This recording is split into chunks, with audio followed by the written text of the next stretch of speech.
दोस्तों हम पढ़ रहे हैं क्लास 9 का साइंस सब्जेक्ट जिसमें कि चैप्टर नंबर 2 है। और चैप्टर का नाम है क्या हमारे आसपास के पदार्थ शुद्ध हैं। आज हम इस चैप्टर में इस जो टॉपिक है वो निलंबन और निलंबन के आगे के टॉपिक को हम लोग जो है इस वीडियो में कवर करने वाले हैं। इसके पहले हमने पार्ट 1 वीडियो बना के रखा है जिसमें हमने मिश्रण से लेकर और जो है बिलियन के प्रकार तक हमने उस टॉपिक में कवर करके रखा है। जो भी हमारे मित्र उस वीडियो को ना देखे हों वो जाके चैनल के प्लेलिस्ट में उस वीडियो को दोबारा देख सकते हैं। चलिए आज मैं इस वीडियो को शुरू करता हूं और उसमें सबसे पहले हम जो है निलंबन को समझने वाले हैं। निलंबन क्या होता है? तो निलंबन को समझने के लिए आप सभी को मैं एक बार फिर विलयन पे चर्चा करना चाहता हूँ। थोड़ा सा चर्चा करूँगा और यहाँ से आपको निलंबन अच्छे समझ में आएगा। निलंबन में क्या होता है कि एक जल और दूसरा हम चीनी जब मिला देते हैं तो वो विलयन बन जाता है। इन दो पदार्थों का मिश्रण ए बी है और मिश्रण कैसा है? समांगी मिश्रण। समांगी मिश्रण क्यों है? क्योंकि इसमें चीनी घुल जाती है और पानी में चीनी घुल जाती है तो हम उसको अलग से देख नहीं पाते कि चीनी इसमें कहाँ है। तो इस प्रकार का मिश्रण समांगी मिश्रण है और समांगी मिश्रण ही विलयन कहलाता है। ठीक। लेकिन निलंबन में इसका उल्टा होता है। निलंबन में क्या होता है कि जल होता है और जल में हम मिट्टी या रेत मिला देंगे तो मिट्टी और रेत जानते हैं कि जल में घुलता नहीं है। ठीक है। अब इस प्रकार ये भी क्या है? जल और मिट्टी का मिश्रण हो गया। और मिश्रण में कैसा मिश्रण हो गया? एक जो है बिस्मांगी मिश्रण हो गया। बिस्मांगी मिश्रण का मतलब क्या है कि जब हम दो चीज़ों को मिलाते हैं तो वो दो चीज़ें हमको अलग अलग दिखाई देती हैं। यानी कि जिस चीज़ों को मिला रहेंगे उसमें हमको बता सकते हैं, बाहर से देख के बता सकते हैं कि इसमें मिट्टी मिली हुई है या रेत मिला हुआ है। यानी कि मिट्टी और रेत के कण दिखाई देते हैं। तो जब जल में हम मिट्टी और रेत मिला देते हैं और जब वो जो मिट्टी और रेत होता है यानी कि उसको क्या कहेंगे? विलेय कहेंगे। और जो ज़्यादा मात्रा में होगा जल वो क्या है? विलायक। तो विलेय इसमें क्या करता है? निलंबन में विलेय मिलता नहीं है और जो मिश्रण बनेगा वो कैसा होगा? बिस्मांगी मिश्रण होगा।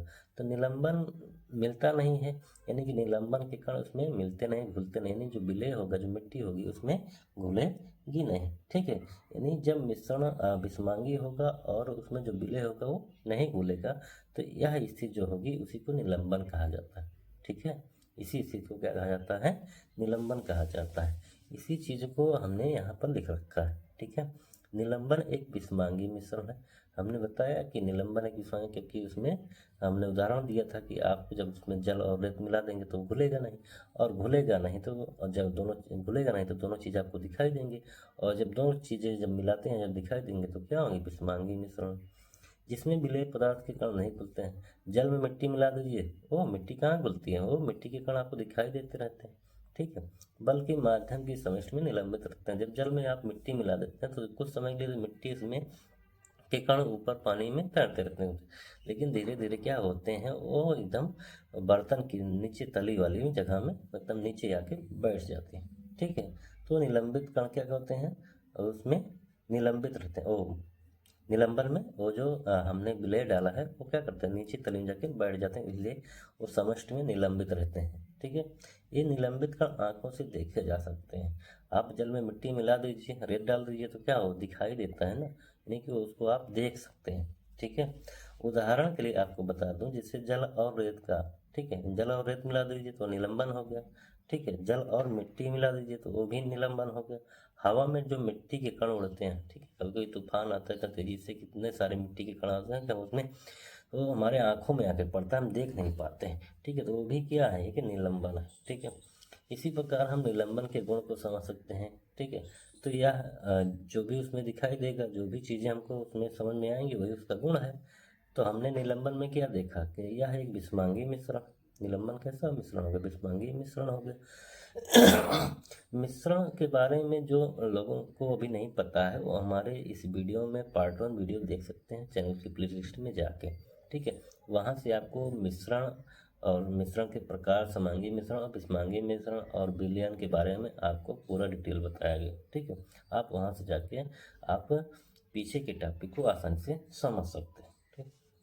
अगला जो गुण होता है निलंबन में, निलंबन में प्रकाश का मार्ग दिखाई देता है। जो निलंबन जो होता है, ठीक है, मान लीजिए ये निलंबन है। ठीक है। इसमें जल और रेत मिला दी है, यानी कि जल और मिट्टी मिला दी है। ठीक है। तो ये निलंबन हो गया। ठीक है। अब इसमें अगर ऊपर से यहाँ, ठीक है, यहाँ मान लीजिए हमने टॉर्च लिया, ठीक, टॉर्च जब यहाँ से हम इस पर टॉर्च मारेंगे, टॉर्च की रोशनी डालेंगे तो इसमें टॉर्च की रोशनी के जो प्रकाश का मार्ग होगा वो दिखाई देगा, ठीक है। टॉर्च की रोशनी का प्रकाश का मार्ग इसमें दिखाई देगा। उसका दिखाई देने का कारण ये है कि इस निलंबन में जो हम मिट्टी और रेत के कण डाले हैं पानी में, वो कण बड़े बड़े होते हैं और कण बड़े बड़े होते हैं, तो जब कण पर प्रकाश की किरण पड़ेगा तो ज़्यादा मात्रा में क्या करेंगे, प्रकाश को क्या करेंगे, प्रकाशित करेंगे। और ज़्यादा मतलब बहुत तेज़ी से प्रकाशित होंगे। अब ज़्यादा प्रकाशित होंगे, ज़्यादा तेज़ से चमकेंगे, ठीक है। तो उससे हमको क्या पता चलेगा कि हाँ यहाँ से प्रकाश जा रहा है, ठीक है। तो उसका रास्ता दिखाई देने होने के कारण, प्रकाश का जो किरण का रास्ता दिखाई देने के कारण क्या है कि इसके जो कण होते हैं बड़े बड़े होते हैं, इसलिए इसमें प्रकाश का मार्ग दिखाई देता है। किसमें, निलंबन में। और विलयन में नहीं दिखाई देता था क्योंकि इसमें कण छोटे छोटे होते हैं, बहुत ही छोटे थे, ठीक है।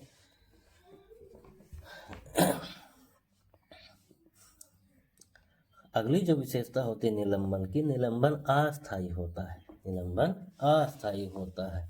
हम जब जल में मिट्टी मिला देते हैं, मिट्टी के कण मिला देते हैं, तो मिट्टी के कण पहले धीरे धीरे ऊपर घूमते रहते हैं, लेकिन कुछ समय के बाद छोड़ दीजिए तो वो धीरे धीरे सारे मिट्टी के कण क्या होंगे, सारे यहाँ नीचे तली में बैठ जाएंगे और ऊपर पानी अलग हो जाएगा और मिट्टी नीचे बैठ जाएगी। इसका मतलब क्या है कि वो अस्थाई नहीं है, मतलब पूरा जो मिले, मतलब हर जगह पर उसके कण नहीं फैले रहेंगे और धीरे धीरे नीचे बैठ जाएंगे, तो पानी अलग मिट्टी अलग। तो ये क्या है, ऐसा निलंबन क्या होता है, अस्थाई होता है, ठीक है। निलंबन कैसा है, अस्थाई होता है। छानने की विधि द्वारा इन कणों को मिश्रण से पृथक किया जा सकता है, ठीक है। निलंबन में जो भी आपने कण मिलाया, जैसे मिट्टी के कण मिला दिए, रेत के कण दिए, तो इनको क्या करते हैं आप आसानी से भौतिक विधियों द्वारा छानने, निथारने और पकड़ कर निकालने की क्या है, भौतिक विधि है। इससे आप आसानी से क्या करते हैं, मिट्टी को पानी को अलग छान लीजिए, मिट्टी अलग बच जाएगा, तो दोनों अलग कर सकते हैं आसानी से, ठीक है। तो यह जो है अभी आपने देखा निलंबन के गुण के बारे में। अब आगे के इसमें हम टॉपिक को कवर करते हैं। आगे का टॉपिक है कोलॉइड विलयन, ठीक है। कोलॉइड विलयन क्या होता है, कोलॉइड विलयन वास्तव में यह एक विषमांगी मिश्रण, ठीक है। जो कोलॉइड विलयन होता है वास्तव में विषमांगी मिश्रण, और विषमांगी मिश्रण को जानते हैं कि ऐसा मिश्रण जिसमें जो दो चीज़ मिलाते हैं और दोनों को अलग अलग देख सकते हैं, ठीक है। दो चीज़ों को अलग अलग दिखाए मतलब उसमें घुले ना, तो वो विषमांगी मिश्रण है। लेकिन यह समांगी मिश्रण जैसा प्रतीत होता है, लेकिन जो कोलॉइड होगा, ठीक है तो वास्तव में विषमांगी मिश्रण, लेकिन देखने में आपको लगेगा कि ये समांगी मिश्रण है, ठीक है। अभी मैं इसका उदाहरण देके आपको समझाऊंगा कैसे ये समांगी दिखता है और कैसे ये विषमांगी है। और क्योंकि इनके कणों का आकार निलंबन की अपेक्षा छोटे होते हैं, इनमें जो हम विलय मिलाते हैं, ठीक है, विलायक में जो विलय मिलाते हैं उसका कण बहुत किसकी अपेक्षा छोटा था, जो अभी निलंबन पढ़े, निलंबन में कण बताया बड़े बड़े होते हैं और वो पानी में नहीं घुलते, लेकिन निलंबन से इसके कण छोटे होते हैं, ठीक है। कोलॉइड के कण विलयन में समान रूप से फैले होते हैं, ठीक है। अभी क्या आपने निलंबन में देखा कि कुछ समय के लिए उसमें फैले रहते थे, लेकिन बाद में सब नीचे आ जाते थे, ठीक है। लेकिन इसमें हमेशा आपको उसमें विलयन के कण क्या होंगे, हमेशा फैले रहेंगे, ठीक है। उदाहरण के लिए बता दूँ, दूध और पानी जो मिलाया जाता है एक कोलॉइड ही विलयन होता है, ठीक है। और स्याही और पानी को विलयन बना दीजिए, कौन सा है, कोलॉइड विलयन ही है। अब इसको हम उदाहरण के माध्यम से समझाते हैं कि कोलॉइड क्या होता है, ठीक है। ये मान लीजिए हमने एक कोलॉइड विलयन का चित्र बना कर रखा है, ठीक है। कोलॉइड विलयन में क्या है कि मैंने मान लीजिए दूध लिया और पानी ले लिया, ठीक है। दूध में हमने पानी मिला दिया, पानी में दूध मिला दिया, दोनों बात एक ही हो गई, ठीक है। जिसकी मात्रा ज़्यादा होगी, नहीं पानी की मात्रा ज़्यादा होगी तो वो क्या होगा, विलायक बन जाएगा, और दूध की मात्रा ज़्यादा होगी तो वो विलायक बन जाएगा। पानी कम होगा विलय हो जाएगा और दूध कम होगा तो वो विलय हो जाएगा, ठीक है। जब इसमें हम मान लीजिए दूध ले लिए, थोड़ा सा पानी डाल दीजिए, ठीक है, थोड़ा सा पानी ले लिए तो पानी विलय हो गया, दूध विलायक हो गया। अब दूध इसमें क्या है कि जो इसके विलय के कण होंगे वो ये जो निलंबन है, निलंबन में होता है बहुत बड़े होते हैं, बाहर से आप देख सकते हैं कि जिससे मिट्टी के कण बहुत बड़े होते हैं, बाहर से आपको दिखा, लेकिन दूध के कण आपको क्या देंगे, पूरा का पूरा पानी दूधिया हो जाता है। स्याही मिला दिए, पूरा का पानी जो है ये स्याही रंग का हो जाता है, आपको उसमें पता नहीं चलता कि इसमें स्याही कौन है और पानी कहाँ है। ठीक है, तो इसलिए ये समांगी जैसा दिखाई देता है, यानी दोनों को आप अलग नहीं देख पा रहे हैं, पानी कहाँ है और स्याही कहाँ है, तो उसमें पूरा का पूरा आपको स्याही ही नज़र आता है, दूध ही नज़र आता है, तो वो समांगी हो गया। लेकिन समांगी होने के साथ साथ विषमांगी क्यों है, क्योंकि विलयन एक समांगी मिश्रण है, लेकिन इसके कण बहुत छोटे होते हैं, लेकिन इस विलयन से इसमें जो कोलाइड विलयन के कण हैं वो बड़े होते हैं, मतलब विलयन से बड़े होंगे लेकिन निलंबन से छोटे होंगे। ठीक है, यानी कि ये जो विलयन के कण होंगे निलंबन से कोलाइड विलयन के कण छोटे होंगे, और इस विलयन से इसमें जो होगा, इस विलयन का जो कण होगा इस कोलाइड विलयन का कण बड़ा होगा।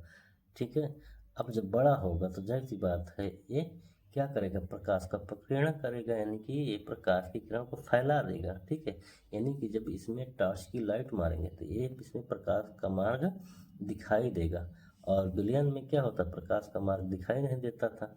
ठीक है, कोलाइड विलयन निलंबन में क्या होता है, इसमें भी दिखाई देता था। तो ये भी विषमांगी मिश्रण और ये भी विषमांगी मिश्रण, इसमें तो प्रकाश का मार्ग दिखाई दे रहा है, इसमें भी, इसका मतलब ये भी विषमांगी, कोलाइड विलयन भी क्या है, विषमांगी मिश्रण है, क्योंकि इसमें भी प्रकाश का मार्ग यहाँ पर टॉर्च मारेंगे तो दिखाई देगा। उसका कारण क्या है कि इसके विलयन के कण विलयन के कण और कोलाइड विलयन के कण विलयन के अपेक्षा इससे बड़े होते हैं। अब बड़े होंगे तो क्या, प्रकाश की जो रोशनी होगी उसको फैला देंगे तो हमको दिखाई देगा, प्रकाश का मार्ग इसमें दिखाई देता है। ठीक है, ये प्रकाश का मार्ग दिखाई देता है। ठीक है, तो विलयन और निलंबन के बीच की स्थिति को कह सकते हैं कि कोलाइड विलयन होता है, यानी कि विलयन और निलंबन के बीच की स्थिति को कोलाइड विलयन कह सकते हैं। बीच की स्थिति को क्यों कह सकते हैं, क्योंकि विलयन के कण, इससे विलयन के कण और निलंबन के कण, निलंबन के कण से ये छोटा होगा इसका कोलाइड विलयन का कण, लेकिन विलयन के कण से इसका कण बड़ा होगा। ठीक है, इसलिए इसको बीच का बोल सकते हैं, कोलाइड विलयन निलंबन और विलयन के बीच का बोल सकते हैं विलयन। ठीक है,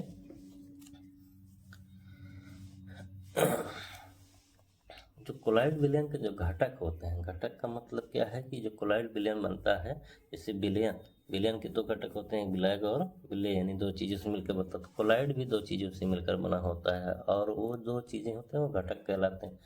ठीक है, तो पहला घटक होता है इसमें परिच्छिद प्रवस्था और दूसरा घटक होता है इसमें परिक्षेपण माध्यम।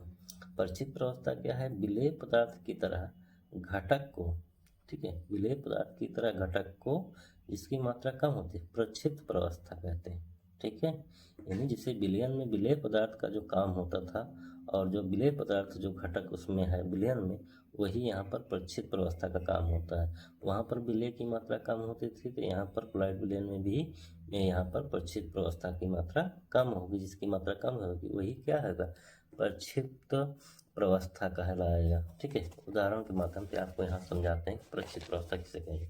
ठीक है, जैसे यहाँ हमने दूध और पानी का कोलाइड विलयन बना रखा है, तो अगर दूध की मात्रा कम होगी, अगर इस विलयन कोलाइड विलयन में, तो यहाँ पर दूध क्या होगा, उसकी मात्रा कम होगी, तो यहाँ पर ये विलेय के रूप में काम करेगा। ठीक है, और पानी की मात्रा कम होगी तो यहाँ पर पानी क्या होगा, विलेय के रूप में काम करेगा। तो पानी विलेय के रूप में काम करेगा, तो इस कोलाइड विलयन में इसको परिच्छिद प्रवस्था कहा जाएगा दूध को। ठीक है, समझ में आया, दूध को यहाँ पर क्या कहा जाएगा, परिच्छिद प्रवस्था, क्योंकि दूध की मात्रा कम होगी, जिस पदार्थ की मात्रा कम होगी वह परिक्षिप्त होगा। समझ में आया?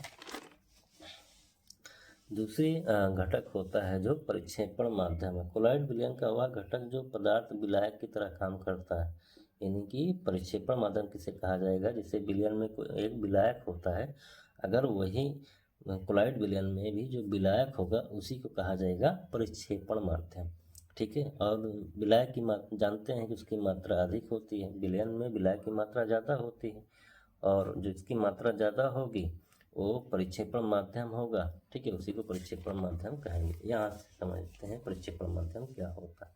जैसे दूध की मात्रा कम है तो विलेय हो गया कोलाइड विलयन में, अब पानी की मात्रा ज़्यादा होगी तो क्या हो गया, परिक्षेपण माध्यम हो गया। जिसकी मात्रा अधिक हो परिक्षेपण माध्यम, और पानी ज़्यादा तो क्या हो, विलायक हो गया। दूध की मात्रा कम हो विलेय हो गया, और विलेय को कोलाइड विलयन में क्या कहेंगे, परिच्छिद प्रवस्था, और विलायक को क्या कहेंगे, परिक्षेपण माध्यम। ठीक,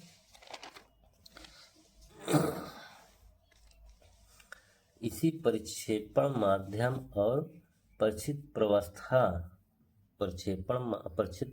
और परिक्षेपण माध्यम, ठीक है, परिचित प्रवस्था और परिक्षेपण माध्यम की अवस्था और परिक्षेपण माध्यम की अवस्थाओं को मिलाने से जो कोलाइड्स बनते हैं, ठीक है, ये सारे इतने सारे कोलाइड्स बनते हैं, ठीक है, इतने सारे प्रकार के कोलाइड्स बनते हैं और उनका एक उदाहरण है, ठीक है, ये जो कि हमेशा इम्तहानों में पूछा जाता है, कंपटीशन में पूछा जाता है, जो कि हमेशा इसको याद रखना चाहिए, ठीक है। चलिए इसको जानते हैं, यानी कि इसको कह सकते हैं ये कोलाइड्स के कुल उदाहरण हैं, ठीक है, ये सारे इतने सारे उदाहरण हैं, इसको आपको हमेशा याद रखना चाहिए, ये बहुत इंपॉर्टेंट है, ठीक है। और कौन सी परिचित अवस्था और कौन परिक्षेपण माध्यम में कौन सा कोलाइड बनेगा, इसको भी याद रखना है, ठीक है। और उस कोलाइड से क्या क्या उदाहरण है, ठीक। पहला देख लीजिए, यदि परिचित प्रवस्था द्रव है और परिक्षेपण माध्यम गैस है, ठीक है, परिचित प्रवस्था द्रव है, परिक्षेपण माध्यम गैस है, अभी मिलेंगे तो बनाएंगे कोलाइड विलयन, और उस कोलाइड विलयन को क्या कहेंगे, एरोसॉल, ठीक है, क्या कहेंगे, एरोसॉल। और एरोसॉल का जो उदाहरण होता है कोहरा, जिसे देखे हैं आप लोगों ने, जो है वायुमंडल जो सुबह उठिए जो है चारों तरफ घेरे रहता है पानी की तरह और धुआं की तरह, ठीक है, बादल हो गया, कुहासा हो गया, ठीक है।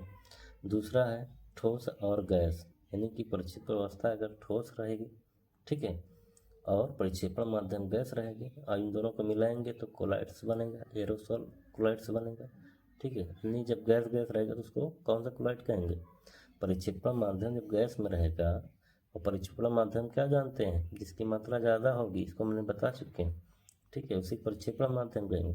जिसकी मात्रा कम होगी इसको क्या कहेंगे, परिक्षिप्त अवस्था। तो द्रव और ठोस, इसकी मात्रा कम है और गैस की मात्रा अधिक है, परिक्षेपण माध्यम है परिक्षिप्त अवस्था।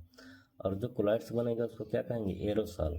और एरोसॉल का उदाहरण जो धुआं होता है क्या है, कोलाइड्स है, कौन सा कोलाइड्स है, एरोसॉल। और जो मोटर से धुआं निकलता है, स्वचालित वाहन को बोलते हैं, उससे कौन सा कोलाइड से बन के निकलता है, एरोसॉल, ठीक है। परिचित प्रवस्था अगर गैस है और परिक्षेपण माध्यम द्रव है, ठीक है, परिचित प्रवस्था गैस है, परिक्षेपण माध्यम द्रव है, तो जो कोलाइड्स बनेगा वो फोम कहलाता है, उसे फोम कोलाइड्स कहते हैं, ठीक है। और इससे जो शेविंग क्रीम बनाई जाती है, यानी जो शेविंग क्रीम होती है वो कौन सा कोलाइड्स है, फोम वाली कोलाइड्स है, ठीक है। द्रव द्रव मतलब परिचित प्रवस्था द्रव और परिक्षेपण माध्यम भी दोनों द्रव, ठीक है। और जब द्रव द्रव को मिलाते हैं तो इमल्सन बनता है, वो कौन सा क्लोराइड से, इमल्सन। और जो दूध हो गया, दूध क्या है, दूध में पानी भी द्रव और दूध भी द्रव। अब एक क्या, पानी में दूध और दूध मिला दिए तो क्या हो गया, वो इमल्सन हो गया। फेस क्रीम जो चेहरे पर लगाते हैं वो भी क्या है, इमल्सन है, ठीक है। ठोस द्रव, परिक्षेपण अवस्था ठोस में रहेगा, यानी जिसकी मतलब ठोस की मात्रा कम होगी और परिक्षेपण द्रव की ज़्यादा होगी तो सोल बन जाएगा, सोल, ठीक है, सोल बनेगा। जैसे मैग्नीशियम, मिल्क और कीचड़, ये किस प्रकार के कोलाइड्स हैं, सोल प्रकार के क्या हैं, कोलाइड्स हैं, ठीक है, किस प्रकार के कोलाइड्स हैं, सोल प्रकार के कोलाइड्स हैं। गैस ठोस, गैस परिचित अवस्था गैस, यानी जिसकी कम होगी, गैस की मात्रा कम होगी, ठोस की मात्रा ज़्यादा होगी, तो क्या बनाएंगे, कोलाइड्स, फोम बनाएंगे, फोम वाले कोलाइड्स बनाएंगे, ठीक है। फोम हो गया, रबड़ हो गया, स्पंज हो गया, ये ट्यूनिस हो गया, ये सारे कोलाइड्स जो हैं आपको गैस और ठोस मिला के बनाए जाते हैं। और जो कोलाइड्स बनता है उसको क्या कहते हैं, फोम कहते हैं, ठीक है।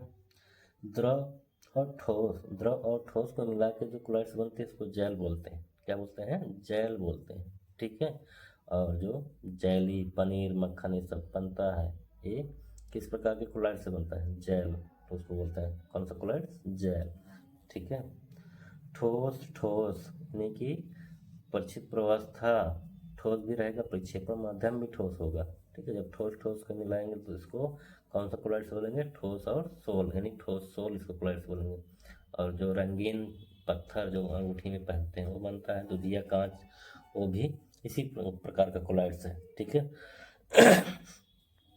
तो इतने सारे कोलाइड्स के उदाहरण हैं जो कि बहुत ज़्यादा इम्पोर्टेंट है, महत्वपूर्ण है, हमेशा इसके उदाहरण पूछे जाते हैं, ठीक है।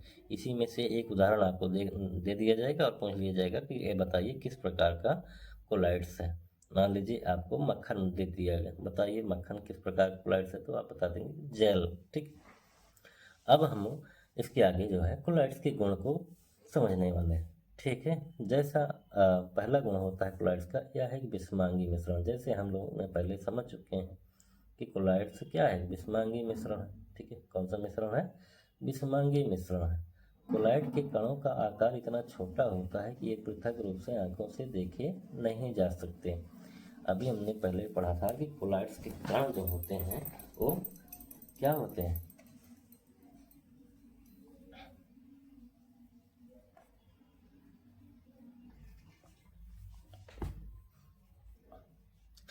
तो अब हम इसके बाद जो है, अब हम इसके गुणों को समझने वाले हैं। कोलाइड के जो गुण होते हैं, गुण क्या होता है, जो कुछ उसमें दिखता है, जो उसके बारे में जानते हैं वही हम बताते हैं, वही उसका क्या हो गया, गुण हो गया। तो कोलाइड के बारे में हमने क्या जाना था, कोलाइड के बारे में यह है विषमांगी मिश्रण।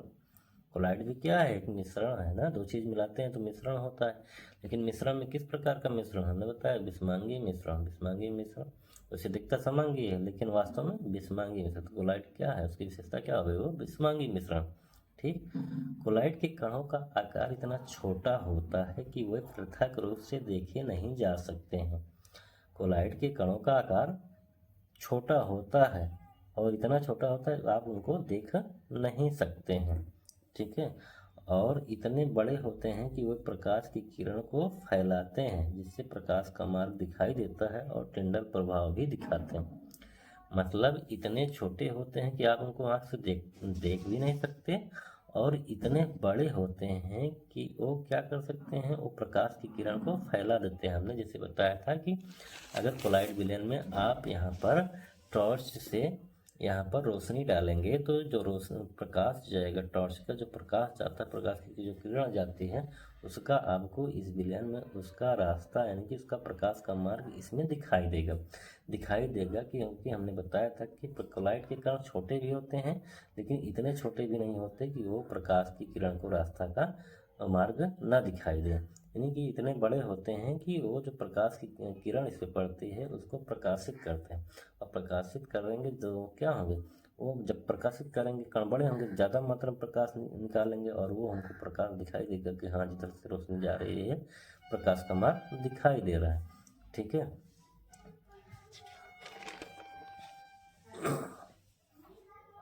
और जो प्रकाश का जो मार्ग दिखाई देता है, ठीक है, किसी भी विलयन या पदार्थ के द्वारा जब हम किसी पर प्रकाश डालते हैं, अगर उसका रास्ता अगर उसको दिखाई देता है, ठीक है, तो इसको खोजने वाले एक टिंडल वैज्ञानिक थे। ठीक है, एक टिंडल वैज्ञानिक थे, उन्हीं के नाम से इसी को टिंडल प्रभाव कहा गया।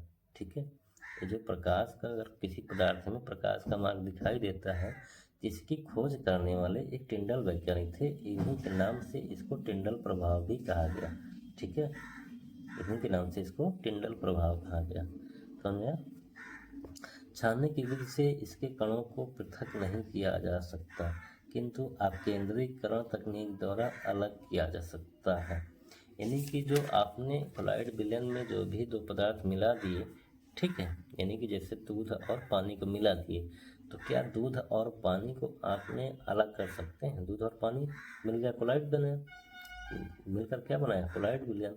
और दूध में से पानी आप कैसे अलग करेंगे, छान कर तो अलग नहीं कर सकते, यानी कि भौतिक विधि द्वारा तो आप अलग नहीं कर सकते, लेकिन इसके लिए विशेष तकनीक अपनाई जाती है, अपकेंद्रीकरण तकनीक। अपकेंद्रीकरण तकनीक क्या है, जिससे आपने घरों में देखा होगा कि घर में जो है मक्खन निकाला जाता है, तो मक्खन में क्या करते हैं, उसको धीरे से क्या करेंगे, एक लकड़ी के सहारे से क्या करेंगे, मथेंगे। ठीक है, एक लकड़ी के सहारे से क्या करते हैं, घुमाते हैं लकड़ी को उस मटके में जहाँ पर दूध रखा होता है, और उसका मक्खन क्या होता है, किनारे लग जाता है, यानी कि साइड में किनारे में जम जाता है, और उसको हाथ से निकाल लेते हैं और मक्खन हमारा साइड में निकल जाता है, और उससे दूध और मलाई को अलग कर लेते हैं। तो वो क्या है, अपकेंद्रीकरण तकनीक है। अपकेंद्रीकरण तकनीक में जो बल लगता है अंदर से बाहर की ओर लगता है, तो जो घरों पर जो मक्खन मलाई निकाली जाती है दूध से, वो इसी तकनीक से निकाली जाती है। और दूध से अपकेंद्रीकरण से अपकेंद्रीकरण तकनीक द्वारा ही जो है दूध से मक्खन निकाला जाता है। और यहाँ पर भी क्लोराइड विलयन को भी अलग किया जा सकता है केवल अपकेंद्रीकरण तकनीक द्वारा ही। ठीक है, क्लोराइड विलयन अस्थायी होता है। इसके पहले आपने पढ़ा था निलंबन, वो जो है अस्थायी होता है, लेकिन क्लोराइड विलयन क्या होता है, अस्थायी होता है। अस्थायी नहीं, अस्थायी होता है। ठीक है, दूध हमेशा आपको चाहे 1 घंटे या 2 घंटे दूध में पानी मिला दे तो हमेशा वो पानी का ही रंग, दूध का ही रंग रहेगा। ऐसा नहीं पानी अलग हो जाए दूध अलग हो जाएगा। ठीक है, यानी कि वो अस्थायी है। समझ में? अब इस टॉपिक में हम जो है अगला जो चैप्टर टॉपिक है, ठीक है, इस चैप्टर का जो अगला टॉपिक है वो है पदार्थों में परिवर्तन।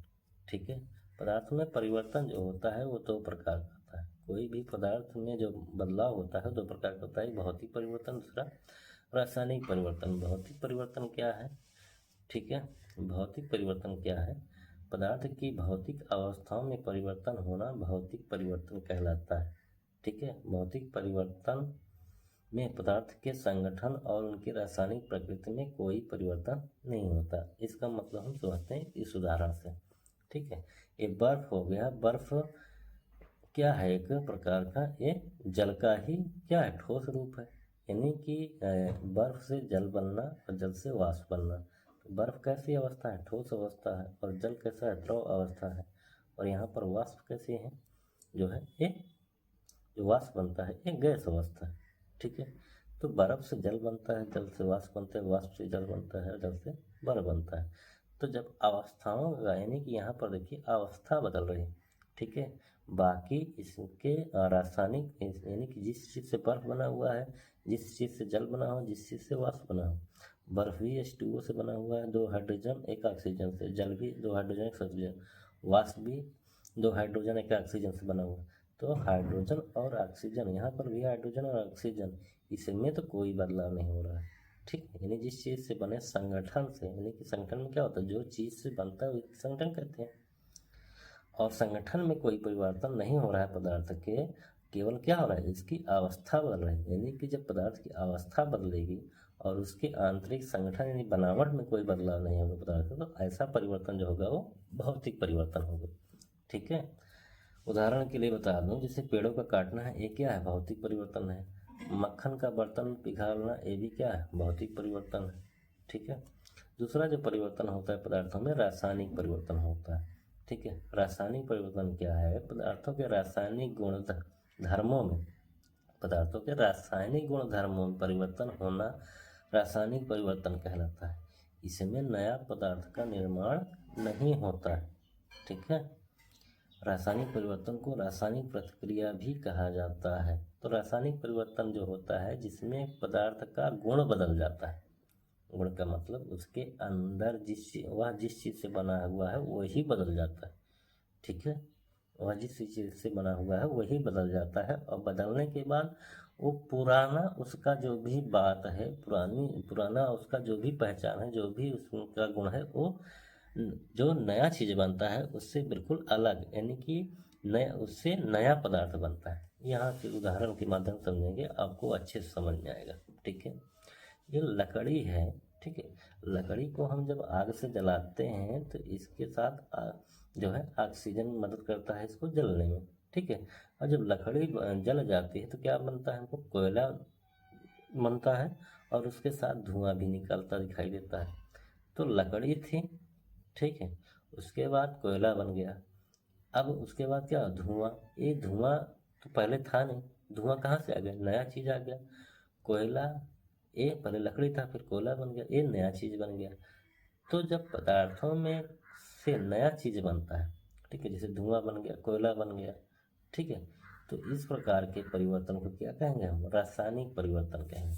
ठीक है, और इसमें प्रतिक्रिया होती है, यानी कि इसको रासायनिक प्रतिक्रिया भी कहा जाता है, क्योंकि यह जो रासायनिक परिवर्तन होता है बिना किसी के अभिक्रिया करने से नहीं होता। इसमें 2 पदार्थ अभिक्रिया करें, जैसे लकड़ी जलाई जाती है तो इसमें ऑक्सीजन अब क्या करता है, सहयोग करती है, मदद करती है, तभी जलता है लकड़ी, नहीं तो जलेगा नहीं। तो इसी को कहते हैं अभिक्रिया। ठीक है, और कई सारे उदाहरण हैं, जैसे हम सभी देखते हैं, सेब को काट दीजिए तो रंग उसका भूरा हो जाता है। सेब का रंग भूरा क्यों हो जाता है, क्योंकि सेब हम जब के रख देंगे तो जो हमारे वायुमंडल में जो ऑक्सीजन होगी उसको क्या होगा, उसके साथ क्रिया करेगा, ठीक है, उसके साथ क्रिया करेगा तो उसका रंग बदल जाएगा, ठीक है, इसलिए सेब का रंग भूरा हो जाता है।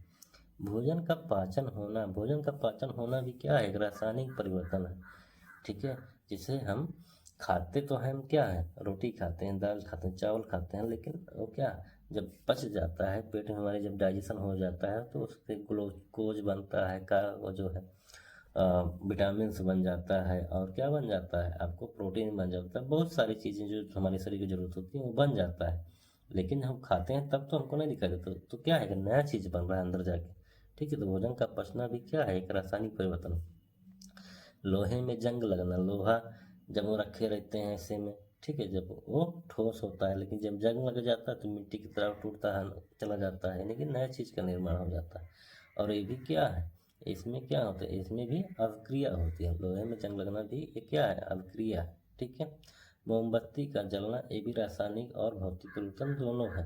मोमबत्ती जब जलती है तो उसमें ऑक्सीजन के साथ अवक्रिया करती है। हमने कहा कि कोई भी जब जलती है, जलेगी तो उसमें ऑक्सीजन मदद करेगा जलने में, ठीक है, और ऑक्सीजन जलने में मदद करेगा तो अवक्रिया करेगा, कि मोमबत्ती जलेगी तो अवक्रिया हुई, और अवक्रिया हुई तो रासायनिक परिवर्तन।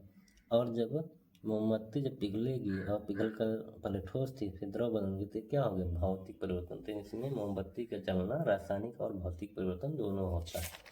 शुद्ध पदार्थों के प्रकार, ठीक है, जो शुद्ध पदार्थ हमने अभी तक शुरू में हमने देखा होगा कि शुद्ध और मिश्रण दो चीज पढ़ा था। शुद्ध क्या होता है, जब कोई चीज़ न मिलाई जाए, यानी कि वो पेवर हो, उसमें किसी चीज़ की मिलावट न हो। लेकिन अब शुद्धों को भी वर्गीकरण किया, मतलब शुद्ध का भी जो शुद्ध पदार्थ है उसमें भी वर्गीकरण किया गया है, ठीक है। ऐसा नहीं शुद्ध है तो उसमें कुछ और चीज़ नहीं है, शुद्ध है तो उसको भी बांट दिया गया है। शुद्ध पदार्थ को किस में बांट दिया गया है, तत्व और यौगिक में बांट दिया गया है, ठीक है। तत्व और दूसरा कौन सा है, यौगिक, यानी दो वर्गीकरण हो गए, तत्व और यौगिक। तत्व क्या है, तत्व का जो शब्द है इसका प्रथम प्रयोग एक रॉबर्ट वेल वैज्ञानिक थे, इन्होंने 1661 में किया था, ठीक है। एक रॉबर्ट वेल वैज्ञानिक थे, इन्होंने तत्व का शब्द का प्रयोग किया था, ठीक। दूसरे जो वैज्ञानिक हैं एंटोनी लॉरेंट लेवाइजिए ने सबसे पहले तत्व की परिभाषा का प्रयोग प्रतिपादित किया था, ठीक है। एंटोनी लॉरेंट लेवाइजिए वैज्ञानिक हैं, इन्होंने सबसे पहले तत्व की परिभाषा का प्रयोग द्वारा प्रतिपादित किया था। वो केवल प्रयोग मतलब उसको उपयोग किए थे उस शब्द का, और ये क्या किए, उसको प्रयोग द्वारा उसको सिद्ध भी किए, ठीक है, तत्व को। और इन्हें की एक परिभाषा है, एंटोनी लॉरेंट लेवाइजिए की दी हुई परिभाषा है, आइए इसको समझते हैं। तत्व पदार्थ का वह मूल रूप है जिसे रासायनिक प्रतिक्रिया द्वारा अन्य सरल पदार्थों में विभाजित नहीं किया जा सकता। तत्व जो होता है किसी पदार्थ का मूल रूप मतलब जिस चीज से कोई चीज बनती है, ठीक है, जिस चीज से कोई चीज बनती है, जैसे दीवार बनाना हुआ तो दीवार में किस चीज से बनता है, ईंट से बनता है, एक ईंट ऐसे जोड़कर बड़े से दीवार बनाते हैं, ठीक है। तो इस दीवार का मूल रूप क्या हुआ, क्या, ईंट हो गया। तो वैसे पदार्थ का मूल रूप क्या हो गया, तत्व हो गया, ठीक है। और वो तत्व को आप तोड़ नहीं सकते। अब तत्व मतलब ऐसा छोटा चीज़ है कि उसको आप और ज़्यादा तोड़ नहीं सकते हैं, ठीक है। जैसे यहाँ पर जैसे ये जल है, ठीक है, H2O, ये क्या है, एक प्रकार का यौगिक है, और ये दो तत्वों से मिलकर हाइड्रोजन और ऑक्सीजन। अब एक हाइड्रोजन एक हाइड्रोजन और एक ऑक्सीजन, दो हाइड्रोजन एक ऑक्सीजन से मिलकर जल बना हुआ।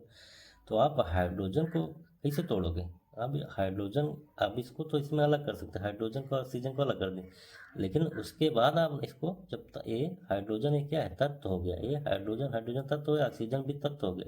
अब इसको तो आप नहीं तोड़ सकते, इससे ज़्यादा आप इसको अलग नहीं कर सकते, इसलिए कहा गया तत्व को और ज़्यादा आप विभाजित नहीं कर सकते हैं।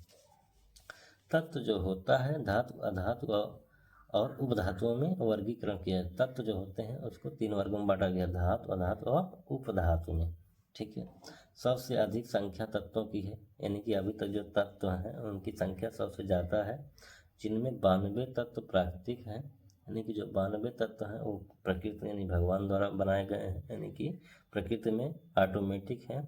और जो 92 से ज़्यादा तत्व हैं उनको मानव ने बनाया है, यानी इंसान ने उनको बना दिया है।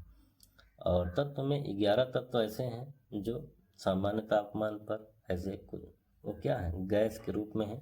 और 2 तत्व ऐसे हैं जो पारा और ब्रोमीन, ये हमेशा द्रव में रहते हैं। 2 तत्व ऐसे हैं जो पारा और ब्रोमीन हमेशा द्रव के रूप में रहते हैं, ठीक है। और 2 महत्वपूर्ण ऐसे तत्व हैं जैसे गैलियम और सीजियम, ये इनको थोड़ा सा तापमान बढ़ा दीजिए, ठीक है, तो ये द्रव में बदल लेंगे। अभी तक इसके पहले पढ़ा था पारा और ब्रोमीन, वो द्रव के रूप में रहते हैं, लेकिन गैलियम और सीजियम को थोड़ा सा गर्म कर दीजिए तो वो भी द्रव में बदल जाते हैं, द्रव की अवस्था ले लेते हैं, ठीक है। अब हम धातु के रूप में थोड़ा सा इसको समझेंगे, धातु किसे कहेंगे, ठीक है, किस चीज़ को धातु कहेंगे। धातुएं हम उसको कहेंगे जो चमकीली होती हैं, जो चमकदार होती हैं, वही चीज़ क्या है, धातु है। जैसे चांदी हम लोग पहनते हैं, चांदी सफ़ेद रंग की चमकती रहती है, सोना पीले रंग का चमकता है, तो ये सभी क्या है, धातु है, ठीक है। चांदी, सोना, एल्युमिनियम, सब लोहा क्या है, धातु है, ठीक है। ताप तथा विद्युत की सुचालक होती हैं। ये जो धातुएं होती हैं ये क्या होती हैं, ताप और विद्युत, मतलब बिजली। ताप मतलब उसको गर्म करो तो वो क्या होगा, जैसे एक कलम है, मान लीजिए धातु है, अगर इसको यहाँ पर हम ऊष्मा प्रदान करेंगे तो हमको यहाँ पर भी गर्मी महसूस होगी। इस किनारे पर गर्मी देंगे, यहाँ पर हमको महसूस होगी गर्मी। इसका मतलब क्या है, इसे ताप इसमें चलता है, ताप का सुचालक है, ठीक है। और विद्युत की सुचालक होती है, यानी यहाँ पर इसको करंट दीजिए, यहाँ पर आप करंट से छुआ दीजिए, यहाँ पर भी करंट लगेगा, तो इसका मतलब क्या है, इसमें बिजली का करंट दौड़ रहा है, विद्युत की सुचालक भी होती है। धातुएं तन्य होती हैं, तन्य का मतलब उन्हें तान दीजिए, तान मतलब उनको खींच खींच के आप तार के रूप में बढ़ा सकते हैं, ठीक है, खींचा जा सकता है। इसीलिए तो जो है सोना और चांदी को आप क्या पतला पतला तार बना के उसका डिजाइन बना लेते हैं, ठीक है। अगर वो तन्य ना होते तो कैसे बनाते हैं। धातुएं आघातवर्ध भी होती हैं। आघातवर्ध की मतलब उसको पीटते जाइए, पतली होते जाते हैं, लेकिन वो क्या होंगी, वो टूटेंगे नहीं, तो उसे कहते हैं आघातवर्ध। पीट कर महीन चादरों में ढाला जा सकता है। तो सोना चांदी क्या कहते हैं, पीट पीट कितना पतला कर लेते हैं और उसका क्या करते हैं, डिजाइन बना लेते हैं, और लेकिन वो टूटते नहीं। तो सोना चांदी धातु है और उनको पीटिए तो टूटेगी नहीं, ठीक है। ये प्रतिध्वनि पूर्ण होते हैं। प्रतिध्वनि मतलब क्या है, इस पर आप जब उसको चोट पहुंचाएंगे या हथौड़े से मारेंगे तो उसमें भी आवाज़ आएगी टन से, ठीक है। लोहे पर मारी हथौड़े से क्या आवाज़, टन से आवाज़ आती नहीं, आती ना। कुछ धातुओं का उदाहरण है सोना, चांदी, तांबा, लोहा, सोडियम, पोटेशियम, ये सभी क्या हैं, धातुओं के उदाहरण हैं। पारा, इसको ध्यान दीजिएगा, हमेशा पूछा जाता है कि कौन सी धातु है जो हमेशा द्रव में है, तो पारा हमेशा द्रव के रूप में रहता है, ऐसी एक धातु है, ठीक है। अब इसके बाद हम पढ़ने वाले हैं अधातु के बारे में। अधातु क्या होता है, ये विभिन्न रंगों की होती हैं, मतलब इनका कोई एक रंग नहीं होता पार अधातुओं का, ठीक है। ताप और विद्युत की कुचालक होती हैं। हमने अभी जैसे बताया कि ताप और विद्युत की धातुएं सुचालक होती हैं, लेकिन जो अधातु होगा वो क्या होगा, कुचालक होगा, यानी कि उसमें ताप और विद्युत ऊष्मा नहीं चलेगी। मान लीजिए इसे उसमें बता रहे थे कि यहाँ पर से मान लीजिए इस कलम को धातु समझ लीजिए, तो यहाँ हम ऊष्मा देते थे, यहाँ हमको महसूस, इस किनारे हमको गर्मी महसूस होती, लेकिन ऐसा अधातुओं में नहीं होता। यहाँ करंट छूता था, यहाँ करंट लगता था, तो ऐसा जो है अधातुओं में नहीं होता है, ठीक है। उदाहरण के लिए हाइड्रोजन जो होता है, जो तत्व है, ये भी क्या है, अधातु है। ऑक्सीजन जो तत्व होता है ये भी अधातु है। आयोडीन, नमक जो खाते हैं, वो क्या है, अधातु है। कार्बन, ठीक है, ये भी क्या है, अधातु है। ब्रोमीन, क्लोरीन, ये सभी क्या है, अधातु है। ये कौन सा तत्व है, अधातु है, ठीक है। लास्ट में जो तीसरा होता है धातु में, यानी कि तत्व का, वो उपधातु होता है, ठीक है। और उपधातु ऐसे तत्व जिनमें धातु और अधातु के दोनों गुण पाए जाते हैं, उपधातु कहलाते हैं। मतलब तत्व का तीसरा जो भाग होता है, तीसरा जो वर्गीकरण होता है उपधातु होता है। और उपधातु ऐसी है धातु है, ऐसा तत्व है जिसमें कि धातुओं का भी गुण होगा, यानी कि अभी जो पढ़ चुके हैं धातु वाला भी गुण होगा, और अभी जो पढ़ेंगे अधातु वाला, वो दोनों के गुण इसमें पाए जाएंगे। और जिस तत्व में दोनों के गुण पाए जाएंगे वह न तो धातु कहलाएगा न अधातु कहलाएगा, क्या कहलाएगा? उपधातु कहलाएगा। ठीक है, उदाहरण के लिए यहाँ पर हमने कुछ तत्वों के बारे में लिखा हुआ, जैसे boron, silicon, germanium, arsenic, antimony, tellurium, ये सभी क्या हैं? उपधातु हैं। इनमें ये धातु और अधातु दोनों का लक्षण पाया जाएगा, और ये ऐसे तत्व हैं जो उपधातु की श्रेणी में आते हैं। ठीक है, अब दूसरा वर्गीकरण है जो शुद्ध पदार्थ होता है। दूसरा जो उसमें वर्गीकरण है, यानी कि दूसरा जो ग्रुप बताया गया था वो यौगिक है। पहला तो आपने तत्व पढ़ा, यानी कोई शुद्ध पदार्थ होगा तो उसको दो भागों में बांटा, एक जो है आप तत्व में, दूसरा यौगिक में। तो यौगिक क्या चीज़ होता है? ठीक है, यौगिक वह पदार्थ होता है जो कि दो या दो से अधिक तत्वों को निश्चित अनुपात में रासायनिक तौर पर संयोजन से बनता है। यौगिक वह पदार्थ है जो कि दो या दो से अधिक तत्वों, मतलब यौगिक जो होता है जो तत्व है, ठीक है, जो तत्व अभी आपने पढ़ा उन्हीं तत्वों को मिलाने से बनता है। मतलब एक तत्व दो तत्व मिल जाएंगे तो यौगिक बन जाएगा। और वो कैसे मिलेंगे? ठीक है, ऐसे नहीं अपनी मनमानी से, जैसे मन कहे अपने मनमानी से, उनका एक अनुपात होगा, मतलब एक निश्चित अनुपात होगा, तभी वो जुड़ेंगे और तभी तो ये यौगिक का निर्माण करेंगे। और वो भी जुड़ेंगे कैसे? रासायनिक तौर पर, मतलब उसमें जो है तत्वों में प्रॉपर इलेक्ट्रॉन का साझा होगा और उनमें बॉन्ड बनेंगे। ठीक है, यहाँ से समझते हैं यौगिक क्या होता है।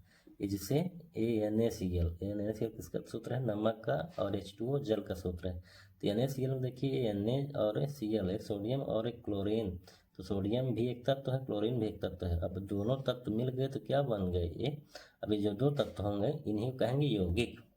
इन्हीं को क्या कहेंगे? यौगिक कहेंगे। और इनका एक निश्चित अनुपात है, सोडियम और क्लोरीन जब मिलेंगे, एक क्लोरीन और एक सोडियम, एक क्लोरीन और एक सोडियम एक अनुपात में जब मिलेंगे तो ये नमक बनाएंगे।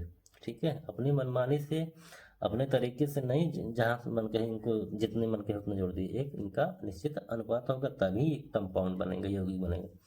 जल का देख लीजिए, दो हाइड्रोजन एक ऑक्सीजन, यानी कि दो हाइड्रोजन तत्व एक ऑक्सीजन तत्व जुड़ेंगे तब ये जल वाला यौगिक बनेंगे। ऐसे कार्बन डाइऑक्साइड देख लीजिए, दो का ऑक्सीजन एक कार्बन, दो ऑक्सीजन के तत्व एक कार्बन के तत्व आपस में जुड़ेंगे तो क्या बनाएंगे? यौगिक बनाएंगे। इन्हीं चीज़ों को कहते हैं यौगिक। और यौगिक किससे बन रहे हैं? तत्वों से मिलकर बन रहे हैं, और किससे? निश्चित अनुपात में। देखिए यहाँ दो ऑक्सीजन है, कार्बन की संख्या एक है, ठीक है, और ये ऑक्सीजन और कार्बन में एक बॉन्ड के थ्रू, मतलब जुड़ेंगे तो एक प्रॉपर बॉन्ड के थ्रू जुड़ेंगे, अपन मर्जी से नहीं जुड़ देंगे जबरदस्ती। ठीक है, किसी भी अनुपात में। ठीक है,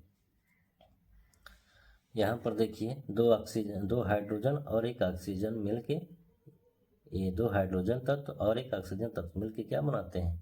अब वो जल बनाते हैं। ठीक है, दोनों तत्व आपस में क्रिया करेंगे और दोनों क्या करेंगे? जल का निर्माण कर रहे हैं, और जल क्या हो गया? यौगिक बन गया। ठीक है, ये जल क्या है? यौगिक है। और ये जो जल का निर्माण हो रहा है, ये दो हाइड्रोजन, एक हाइड्रोजन इधर और इधर से एक ऑक्सीजन, दो हाइड्रोजन, यानी कि तीन तत्व जुड़ रहे हैं। और तीन तत्व जुड़ के, यानी कि इसमें देखिए यहाँ पर H2O, यानी कि यहाँ पर दो अनुपात एक के अनुपात में मतलब अगर हाइड्रोजन की दो संख्या होगी तो ऑक्सीजन की एक संख्या होगी। ठीक है, यानी कि अगर एक जल का एक बूंद बन रहा है तो उसमें दो हाइड्रोजन के तत्व होंगे और एक ऑक्सीजन के तत्व होंगे। ठीक है, तब जाके वो जल का एक बूंद का निर्माण होगा। ठीक है, एक अणु का निर्माण होगा, एक मॉलिक्यूल का निर्माण होगा। समझ में आया? अब इसके बाद हम समझने वाले हैं मिश्रण तथा यौगिक में अंतर। अभी तक हमने जो मिश्रण भी पढ़ लिया, ठीक है, इसके पहले वाले चैप्टर में, वीडियो में हमने मिश्रण को अच्छे से समझाया है। जो भी हमारे मित्र उस वीडियो को ना देखे हों, चैनल के प्लेलिस्ट में जाके उसको अच्छे से देख लीजिएगा, आपको मिश्रण समझ में आ जाएगा।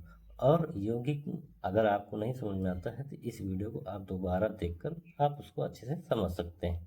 ठीक है, अब यहाँ पर हम जो है लास्ट में सबसे इस टॉपिक में मिश्रण तथा यौगिक में अंतर को समझने वाले हैं। तत्व या यौगिक केवल मिश्रण बनाने के लिए मिलते हैं। ठीक है, पहला जो अंतर है, जो मिश्रण बनता है वो तत्वों या यौगिक, यानी कि जो तत्व बन गए, अभी जो बताए तत्व किसे कहेंगे, और जो यौगिक है, ठीक है, तत्व और यौगिक ये जब बनेंगे, मिलेंगे, मतलब इनको मिला दीजिए तो मिश्रण बनता है, उसी को मिश्रण कहते हैं। किंतु किसी नए यौगिक का निर्माण नहीं करते, मिलेंगे तो मिश्रण बनाएंगे, वहाँ से यौगिक और कंपाउंड नहीं बनेगा। ठीक है, तो और ये कंपाउंड यौगिक क्या होता है, ठीक है, यौगिक में कैसा अंतर है, तो यहाँ पर देखिए तत्व या यौगिक केवल मिश्रण बनाने के लिए बनते हैं, और यहाँ पर तत्व, केवल तत्व, यौगिक नहीं, यहाँ केवल तत्व, और वो भी कैसे, क्रिया करके नए यौगिक का निर्माण करता है। और यहाँ कर देखिए मिश्रण में यौगिक नहीं बनता, और यौगिक में यहाँ पर नया यौगिक का निर्माण हो रहा है, और वो अंतर क्या है, तत्व क्रिया करके नए यौगिक बना रहे हैं। ठीक है, यहाँ पर जैसे देखिए दो हाइड्रोजन एक ऑक्सीजन ये आपस में क्रिया करेंगे, क्रिया करने का मतलब क्या है, इलेक्ट्रॉन इनमें आपस में साझा करेंगे और बॉन्ड बनाएंगे। ठीक है, और क्रिया करने का मतलब क्या होता है, ये आपस, ये जो इनका गुण होगा ये भी बदल देंगे, जैसे ये ऑक्सीजन गैस है, हाइड्रोजन गैस है, और फिर यहाँ जल बना रहा है, ये द्रव है। ठीक है, तो ये आपस में क्रिया करके बनाते हैं यौगिक का, और नया पदार्थ का निर्माण करते हैं। ठीक है, यौगिक में नया चीज़ बनता है, लेकिन मिश्रण में ऐसा नहीं होता। मिश्रण में केवल वो यौगिक और तत्व मिलकर मिश्रण बनाएंगे, लेकिन नया चीज़ नहीं होगा, पुराने ही रहेगा, वो ये वही चीज़ रहेंगे जो भी रहेगा उसमें। ठीक है, मिश्रण का संगठन परिवर्तनीय होता है, जो मिश्रण में जो भी चीज़ मिला रहेगा।